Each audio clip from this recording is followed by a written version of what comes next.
When did you realize the phrase, "you can't please everyone," is actually true? For me, it was the day my little brother Jamie walked across the stage at his high school graduation. His very first word wasn't "mama" or "dada." It was my name, Theo. That probably tells you everything you need to know about our childhood. While other teens were stressing about prom dates and college apps, I was figuring out how to pack school lunches and double-check homework. But I didn't mind. Every time I saw Jamie and our sister Katie smile, it made it all worth it. Our parents had other priorities. Mom got really into wine clubs and pyramid schemes when Jamie was still in diapers. She'd lock herself in the home office, making vision boards while he cried in his crib. Dad, he discovered a love for constant business trips, with his secretary Rebecca, who just happened to be on every single one. So yeah, I stepped in. Every Miss Parent-Teacher conference, I showed up. Every time Mom forgot Katie's dance recital, I cheered from the front row. I opened a savings account the second I turned 16 and saved every penny from my part-time job. Just in case Mom spent the grocery money on another failed business launch, we had a system. I'd wake up at 5:30 every morning, make lunches, check backpacks, and help with homework, all while Mom and Dad slept off hangovers. The kids were fed, loved, and taken care of. And that's all I ever wanted. Then Jamie's graduation day came. For the first time in years, we all showed up. Mom even changed out of yoga pants and Dad left his phone in his pocket,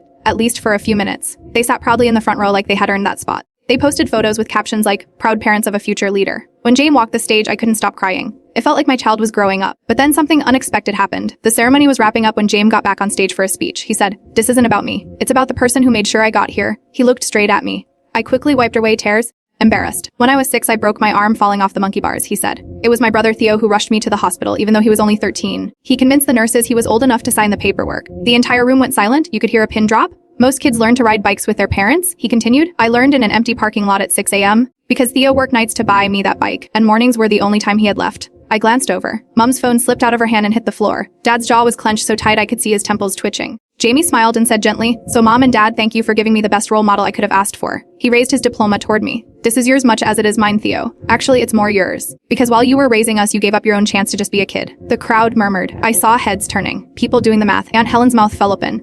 Uncle Robert shook his head slowly, like he was finally connecting the dots. Then the applause started, and it just kept growing. After the ceremony, our extended family swarmed us. Not our parents, just us. Grandma grabbed my face with her trembling hands, sobbing. "I'm so sorry," she said. "We thought you were just being a helpful big brother." My parents left before the reception ended. Their perfect parent image had completely crumbled. But they weren't finished with me. 2 days later, I was helping Katie practice her dance routine when the doorbell rang. 2 women in pink suits stood on my porch. They flashed CPS badges. My heart dropped. They walked in without asking and started documenting everything. The medication chart I kept for James' ADHD, evidence of unauthorized medical decisions, the family calendar with doctor appointments and birthdays, assuming parental authority without legal rights, even our stocked fridge, somehow twisted into overcompensation for potential neglect. And that's when it all clicked. One of the women said quietly into her phone, "Yes, the biological parents submitted the report. They're ready to take full custody again."